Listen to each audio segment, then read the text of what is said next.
Oke guys, welcome back to my YouTube channel. Assalamualaikum warahmatullahi wabarakatuh. Balik lagi di channel Lucky Arya Diwangsa. Pada video kali ini aku bakalan ngebahas salah satu pembahasan yang udah di request sama salah satu dari temen kita di DM dan juga di WhatsApp. Jadi ada beberapa yang bilang ke gue, Ki, tolong dong dibikinin konten gimana cara berantem yang baik dan benar versi Lucky. Itu kayak gimana sih? Jadi pada video kali ini aku bakal ngebahas itu versi aku ya. Jadi gini.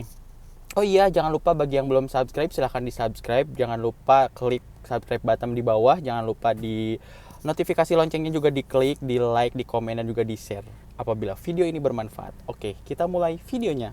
Dalam hubungan pacaran atau misalkan dalam hubungan apapun, mau itu pertemanan, persahabatan atau suami istri, menurut gue sih yang namanya berantem itu manusiawi ya. Jadi kayak gini, kalau menurut gue tuh termasuk salah satu orang yang sering dan yang namanya berantem itu entah itu sama sahabat, sama pasangan, itu tuh sering banget dilakuin. Bahkan dulu banget gue tuh termasuk orang yang egois. Jadi pemicu dari pertengkaran itu tuh emang sering banget dilalui. Jadi menurut gue sih gini, udah nggak zaman ya yang namanya berantem, bukan berantem sih, bertengkar antara pasangan itu dengan kontak fisik, bisa mukul, bisa nyubit atau mungkin ya kekerasan lainnya lah. Itu tuh nggak banget deh kalau menurut gue. Dan juga yang namanya bertengkar antara pasangan itu tidak selalu misalkan kita harus go public dengan cara update status atau gimana-gimana. Mungkin agak sedikit peres sih kalau misalkan zaman sekarang itu, tapi menurut gue itu tuh yang namanya hubungan itu tidak selalu harus go public dengan cara konsumsi publik semua orang. Jadi menurut gue yang pertama harus dilakukan adalah ketika kita bertengkar dengan pasangan kita atau dengan sahabat kita, itu tuh tidak seharusnya menjadi konsumsi publik. Semarah apapun kita pada pasangan kita, jangan sampailah yang namanya itu main fisik, menghina atau bahkan mendiamkan pasangan atau misalkan sahabat kita. Itu menurut gue sih nggak banget. Jangan sampai mendiamkan, apalagi yang seperti tadi gue bilang go public di sosmed itu, karena suatu aib kita itu nggak untuk jadi konsumsi publik. Nah, jangan juga sampai misalkan kita itu membuat pasangan kita atau sahabat kita cemburu dengan kita misalkan memposting atau membuat dia cemburu dengan cara-cara kita mendekati orang lain, atau misalkan dengan sengaja membuat dia cemburu. Itu nggak banget. Dulu gue tipe orang yang kalau misalkan ada masalah itu mendingan diem aja deh, mendingan dibawa marah. Jadi ketika misalkan kita ada masalah itu tuh ya udah deh gue diemin dulu aja. Kalau menurut gue itu sih tidak menyelesaikan masalah, karena ketika kita misalkan ada satu masalah dengan pasangan atau teman terdekat kita, itu tuh hanya akan membuat masalah itu menjadi panjang. Jalan terbaik dan solusi terbaik adalah membicarakannya, jangan mendiamkannya. Karena yang ini real life dari kehidupan gue sendiri ya. Jadi kalau misalkan kita ada satu permasalahan itu mendingan diomongin deh daripada didiemin.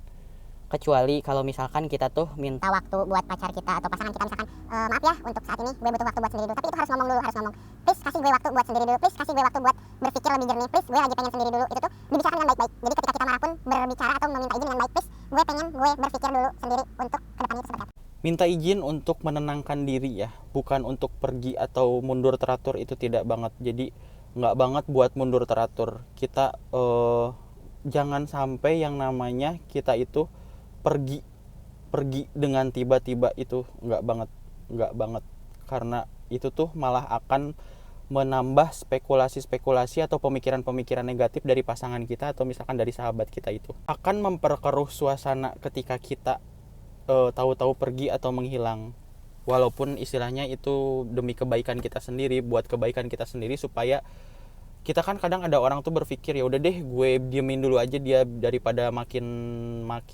marah makin besar. Itu tuh kalau menurut gue itu diomongin, please, gue butuh waktu sendiri.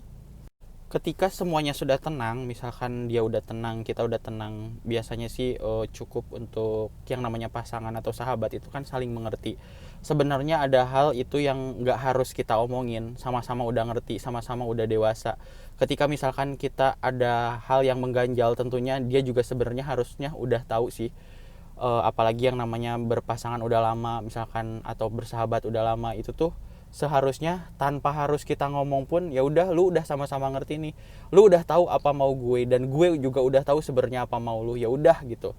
Nah, kenapa komunikasi itu penting? Jadi ketika kita misalkan sudah bisa bertatap muka untuk ngomong, share antara kita berdua, itu silahkan diomongin dengan baik-baik. Lu maunya apa sih dan gue maunya apa, diajak baik-baik ya. Bukan berarti kita itu misalkan membuat suatu pertanyaan yang akan menimbulkan lagi permasalahan baru, tapi ini real bertanya, lu tuh maunya apa sih dan gue maunya apa, hayu kita cari jalan terbaiknya gimana buat menyelesaikan ini tuh, supaya kita tuh dalam berhubungan ada peningkatan gitu, tidak nantinya tuh diulang lagi dan diulang lagi. Kita udah sama-sama dewasa dong tentunya, bagaimana cara menyelesaikan suatu masalah yang baik. Jadi tidak harus pergi ngilang gitu tanpa kabar, itu tuh jangan sampai kayak gitu, karena itu akan menambah emosi-emosi yang dan pikiran-pikiran negatif dari diri kita. Jadi kita udah dewasa, mari kita selesaikan dan bicarakan hal ini dengan baik. Untuk apa sih bertengkar kalau tidak menemukan jalan keluar yang baik? Suatu hubungan yang sehat itu adalah suatu hubungan yang ketika dirundung suatu masalah, dia akan bisa menyelesaikannya bersama, dan ketika itu juga dia akan menjadikan itu sebuah pelajaran. Jadi ketika dia nanti ada di fase di mana hal itu terjadi lagi, dia udah punya antibodi untuk supaya tidak terulang lagi. Kita tuh udah mulai naik tingkat dari permasalahan yang itu, kita akan menemukan masalah-masalah yang lain yang lebih berat.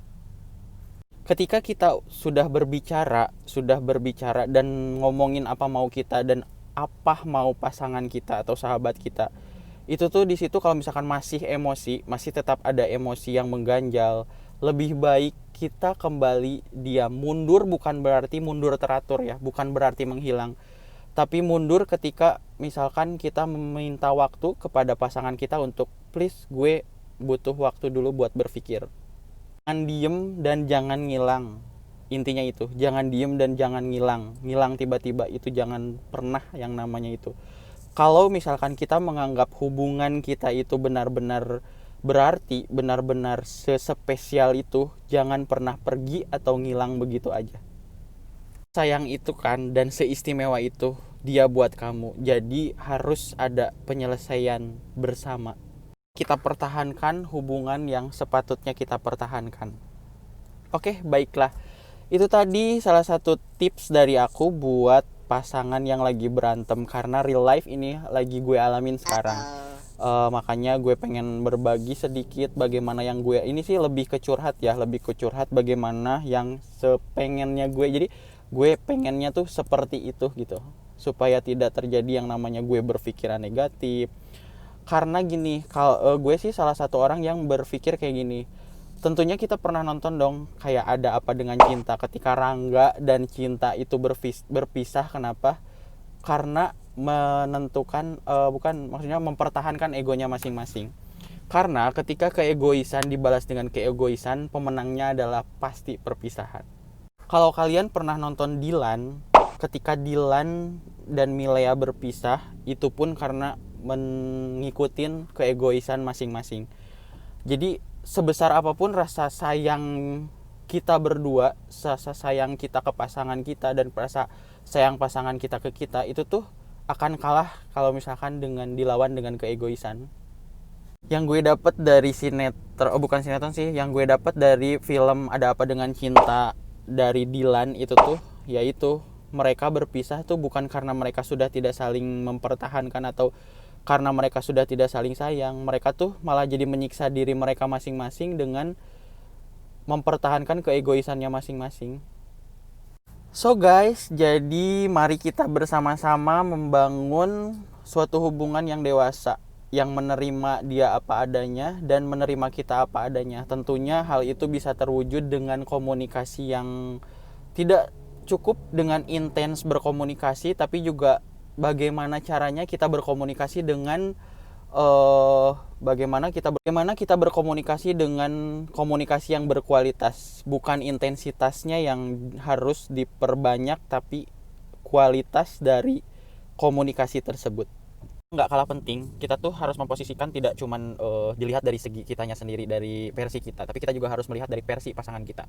Jadi sebenarnya apa yang kira-kira terjadi di diri dia, kira-kira apa yang membuat dia seperti itu, dan kita tuh harus belajar mengerti dan juga harus belajar bisa real dia itu kenapa sih, sebenarnya ada apa dengan dia gitu sampai dia tuh bisa seperti itu juga harus menjadi bahan pertimbangan kita. Jadi bukan semata-mata karena pemikiran kita. Itu tadi salah satu pembahasan yang udah banyak masuk ke DM gue. Jadi gue bakalan bikin beberapa konten di setiap minggunya. Itu tuh ada salah satu konten yang menjawab atau menurut pemikiran gue dari pertanyaan atau masalah yang lagi dihadapin sama beberapa orang, dan itu real life dari hidup gue sendiri. Jadi anggap aja kita lagi curhat dan gue lagi curhat ke kalian semua, dan cuman kalian yang ngasih temanya gitu. Jangan lupa guys, bagi yang belum subscribe silahkan di subscribe, di like, di komen, dan juga di share biar gue makin semangat bikin konten-konten yang bermanfaat tentunya. Jangan dipandang dari sisi negatifnya ya. Mari kita bersama-sama membangun channel ini dengan penuh manfaat. Jadi semoga video-video gue bermanfaat. Jadi video-video gue tuh kalau misalkan kayak pembahasan-pembahasan kayak gini tuh gue ambil dari beberapa sumber. Selain gue dari real life dari hidup gue sendiri, itu tuh gue dapetin juga dari beberapa referensi sosmed dan juga buku pandangan dari teman-teman sekitar gue. Makanya gue jadiin konten, semoga bermanfaat buat kalian semua. Sampai jumpa di next video berikutnya. Wassalamualaikum warahmatullahi wabarakatuh. Jangan lupa subscribe.